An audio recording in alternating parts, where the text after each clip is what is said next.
Hello everyone, welcome back to my channel. Today's video is on the cluster fig tree.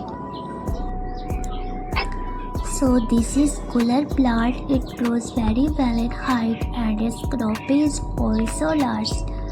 It belongs to the ficus family. The main trees of ficus species are people, bargath and cooler. Even if you don't plant people, bargath, but you must plant cooler on your plantation site. The reason is that it is great for insect, birds, monkeys eat its figs. It is very good for wildlife. The cluster fig, also known as the Indian fig or cooler fig, is a type of fig tree scientifically named Ficus racemosa.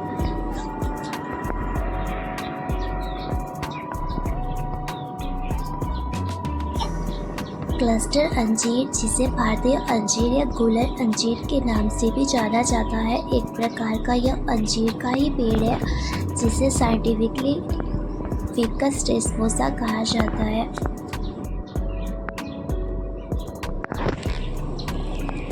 It's notable for its unique characteristics of bearing fruits directly on the trunk and larger branches, a phenomena called cauliflower.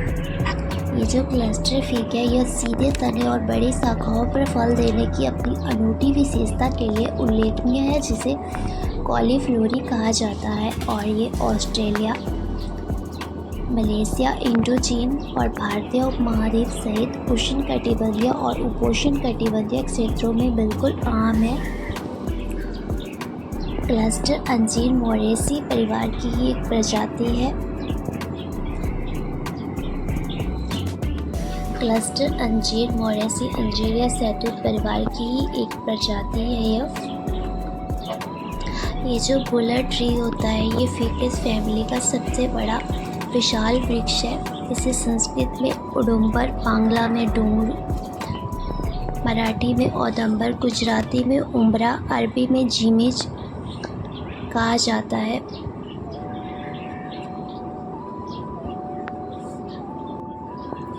और इसके जो fruits हैं वो आप देख सकते हो अंजीर की तरह ही होते हैं और इनमें से सफ़ेद सफ़ेद दूध सा निकलता है और इसके पत्ते लबेड़े के पत्तों जैसे होते हैं। It grows very well in height and its canopy is also large.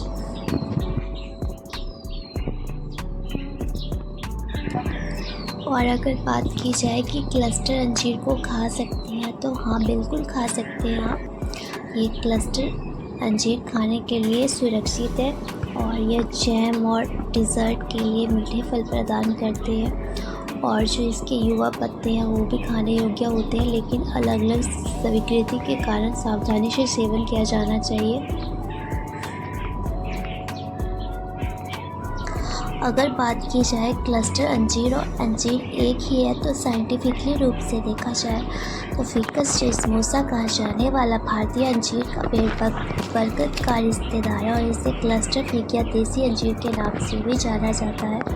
फल को उर्दू में अंजीर कहा जाता है और यह नाम हिंदी में भी लोकप्रिय है। मंगोली लोग इसे डूमर के नाम से जानते हैं।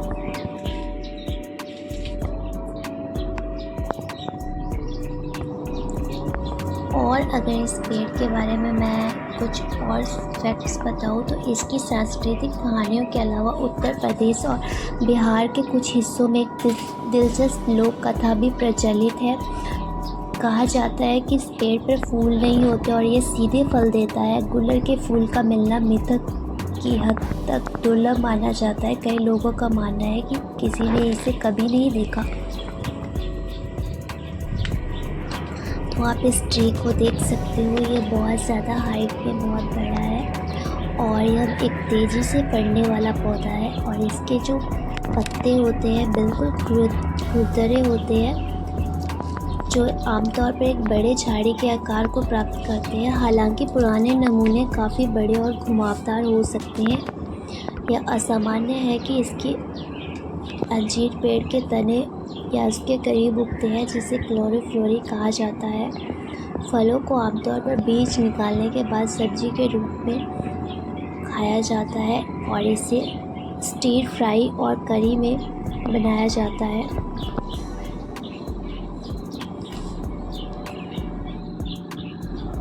और आप इसकी हाइट देख सकते हो कितनी ज़्यादा है। ये बहुत तेज़ी से बढ़ने वाला पौधा है और इसके जो पत्ते होते हैं बिल्कुल खुरदरे होते हैं वो।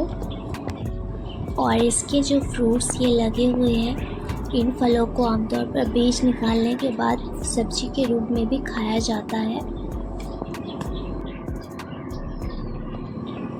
अब मैं आपको इसके बारे में एक इंटरेस्टिंग बात बताती हूँ। हिंदू धर्म में सतपथ ब्राह्मण के अनुसार औदुंबर वृक्ष की उत्पत्ति देवताओं के नेता इंद्र की शक्ति से हुई थी, जो उनके शरीर से तब उत्पन्न हुई थी जब उन्होंने सोम का अत्यधिक सेवन कर लिया था। उसके बालों से विचार प्रवाहित हुआ और वह बाजरा बन गया और उसकी त्वचा से सम्मान प्रवाहित हुआ और वह फिकस रेलिजियोसा बन गया और उसके शरीर से शक्ति प्रवाहित हुई और वह औदुंबर वृक्ष बन गया। उसकी हड्डियों से मधुर पेय प्रवाहित हुआ और वह फिकस इंडिका बन गया और उसकी मज्जा से पेय और सोमरस प्रवाहित हुआ और वह चावल बन गया। इस प्रकार उसकी ऊर्जाएं और जीवन शक्तियाँ उससे निकल गई। अर्थवेद ने इस अंजीर के पेड़ संस्कृत औदुंबरा को समृद्धि प्राप्त करने और दुश्मनों पर विजय पाने के साधन के रूप में प्रमुखता दी गई है।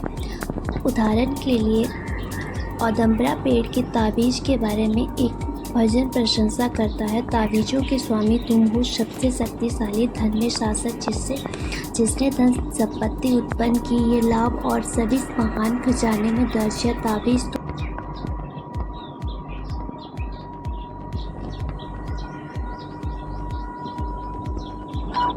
और अगर मैं इसके उपयोग की बात करूँ, फिकस रेस्पोसा की छाल का उपयोग घरेलू उपचार के रूप में किया जाता है। भारत में छाल को पानी के साथ पत्थर पर घिसकर पेस्ट बनाया जाता है, जिसे फोड़े या पत्थर के कांटे पर लगाया जा सकता है। पेस्ट को त्वचा पर सूखने दें और कुछ घंटों के बाद फिर से लगाएं। पौधे की खुरदरी पत्तियों का उपयोग त्वचा में फंसे कैटरपिलर के बालों को हटाने के लिए भी किया जा सकता है। यह एक आम लोक उपचार है कि प्रभावित क्षेत्र को पत्ती से हल्के से रगड़ा जाए, जिससे चुभने वाले बाल प्रभावी रूप से निकल जाते हैं।